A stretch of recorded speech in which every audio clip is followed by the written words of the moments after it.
to get closer to living in my truth and honesty. And I told my therapist a couple of days ago, I believe that's where my problem is. That's why I'm having anxiety and the conspiracy and this and that, because I'm not, it's the world reflecting what I believe, what I see in myself.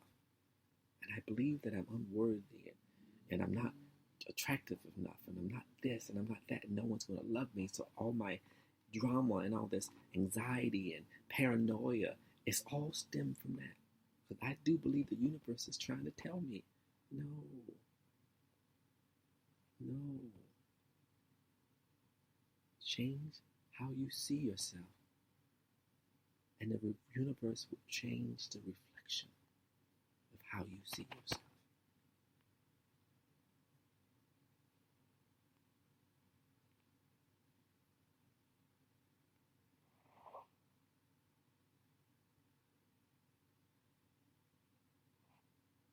It is important to me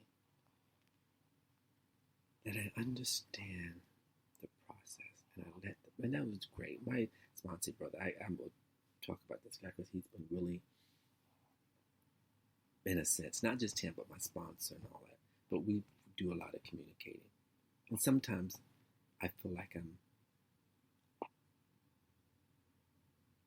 working too hard to keep him because I do have this fear that if I don't reach out or contact whatever, he won't do it.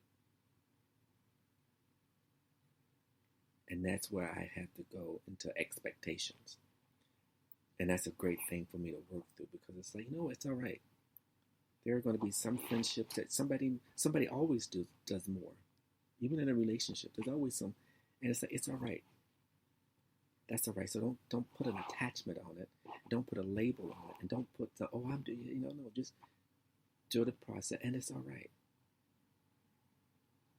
It's all right to do the footwork, to take charge as much as you can. It's all right.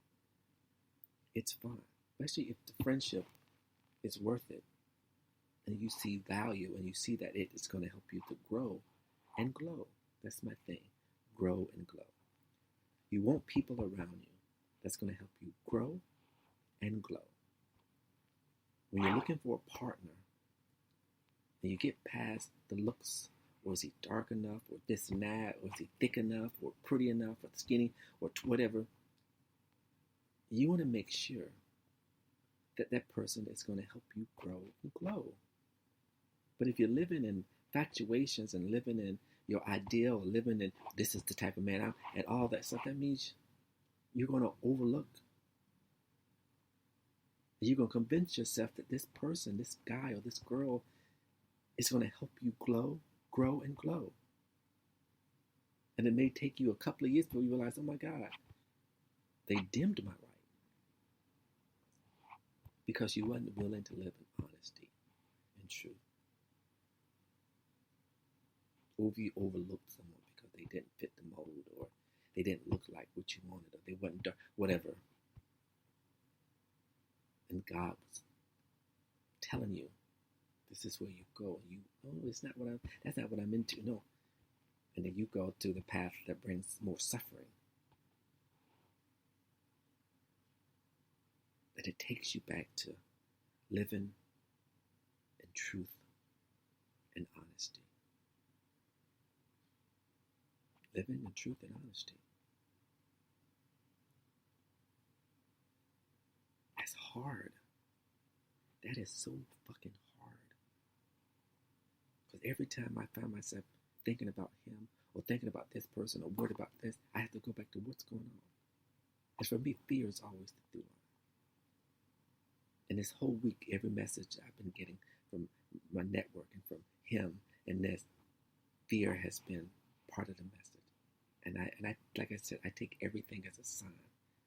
And the universe is telling me, it is time to relieve yourself of this fear. This fear that he's not going to like you. This fear they're not going to like you. This fear that everyone's racist. This fear that people are homophobic. This fear of something bad's going to happen. This fear that you're unlovable. This fear that you can't do this. This fear the world is about to collapse. This fear this is the end. And then when I dig under that, what's the payoff? Because you only hold on to things if there is a payoff. Because if there's no payoff, you don't hold on to it. If you're holding on to old behaviors, there's a payoff. So ask the fucking question, what's the payoff? If you're in recovery and you're still hanging around people, places, and things, and you're convincing yourself you got it under control, but you don't, and you don't want to live in truth, you don't want to live in honesty, but you're living in chaos, what's the payoff? What's the fucking payoff? And the payoff is you believe you are chaos. You believe you are unworthy. You believe you are shit. So therefore you allow yourself to be in the shit.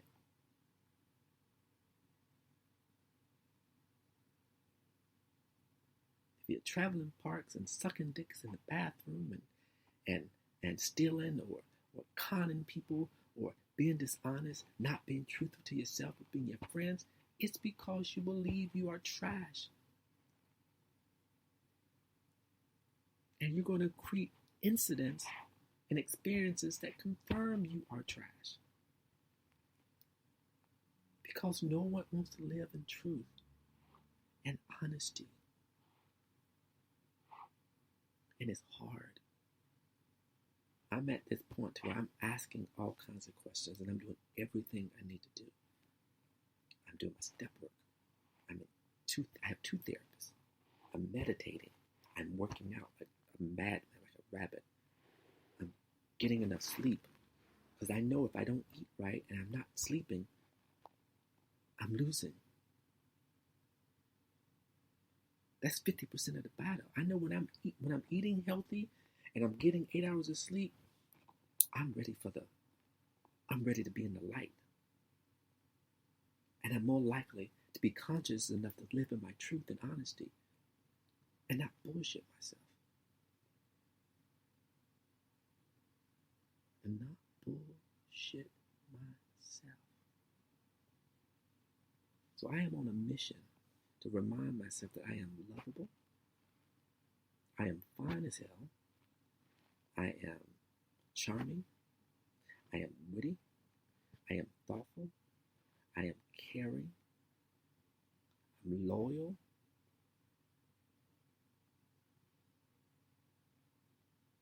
I have to remind myself and start believing that's who I am, but because that's who I am at my core. So that can be reflected back at me. And when I believe all that stuff and I do all that stuff, I'm also thoughtful about what I'm saying to other people, something I've had to learn.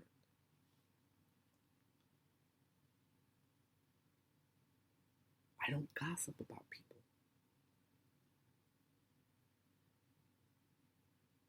I don't have negative thoughts about people. And when I do, I'll call my sponsor or something like that and have it knocked out of my head. And usually the next one is about having fear that someone's upset with me.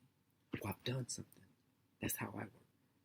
I think I've always done something. My ego puts me in, I've hurt someone or I've done something. So I'm constantly, someone's mad at me. Someone's trying to this and that. And this. And then when I get out of my fucking head, I haven't done anything. I haven't done anything. But because I was living in fear, I created this.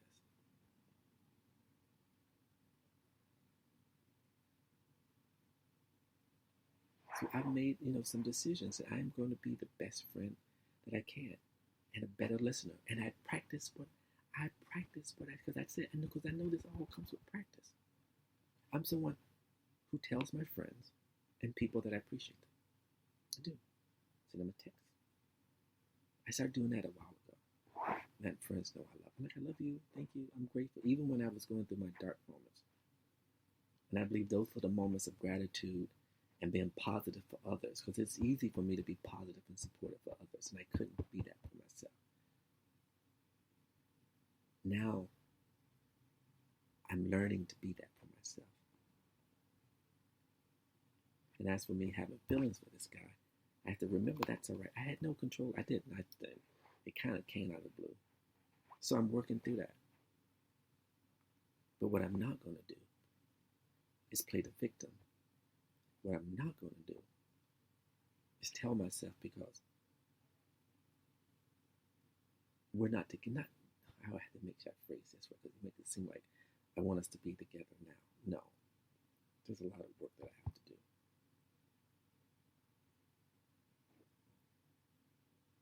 There's a lot of work that I have to do with myself. And this is what I'm worried about. Now I just realized it's not about that I'm worried about us in the now. I'm worried about, because in the now is right, we are right where we need to be, friends. I'm projected because I'm worried that someone's going to come scoop him in the future, and I won't have the opportunity to be with them. Isn't that crazy? So I'm not worried about the now, because I believe the now is exactly where we are meant to be, friends. I get fearful because I think he's going to fall in love with somebody who's dark or child, or somebody, like whatever, or somebody he's hot, you know what I mean, in the future, and it's going to close the door for me having an opportunity. And I guess then it comes back to expectations, because then I'm sitting there as I'm thinking about that, I think I have this expectation. Oh, I've been a friend, so and so. So that door is going to be, he's going to, see, I just realized I'm still working from a place of expectation. See, talking to you guys, I realize what else is going on a deeper level that I have to work on. I have to stand in the truth and say no expectation. No one owes me anything. There is no promise.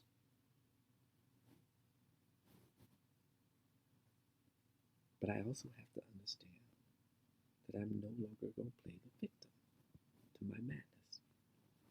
I'm no longer going to play the victim to my circumstances. I'm no longer going to play the victim, because I know after all these years, I'm worthy. I still know I'm a catch. I still know any man would be very happy and honored to have me in their corner, and vice versa. So I'm not going to dim my light. I'm not going to do that anymore. I'm not going to do that anymore. But I also, if I want something, I go after it. So I'm going to pursue what I want, but I'm going to pursue it with good intentions, with love, with no expectations, but with honesty and truth. And making sure that I am building something that is sustainable, durable, something that is lasting, not only with him, with my friends, with my recovery, with my mental health, with my spiritual health, with my sexual health, with my emotional health, and my physical health. Make sure I'm building a foundation that is solid. And how I do that is I do it by standing in truth and honesty, and not bullshitting a bullshitter myself. See, I can't say this to anybody else in the room or recovery, because I don't even have 2 years. So it sounds like, what the fuck are you haven't, how can you, and it's like, I have many years of messages and reading. People don't understand. I started reading my first self-help book at 11. And every self-help book Oprah had recommended, or self-help book that I had come in contact with, I've read. And all that stuff has given me an insight. I've been in therapy my entire life. All that therapy has given me insight. I was in recovery for the first 7 years, did the step work, all the way up to step 8. That gave me an insight. I began to understand little by little about suffering and about what you think is what you create. Affirmations, and I do that in the morning and meditate. I've been chanting for about 20 years. All that stuff helps.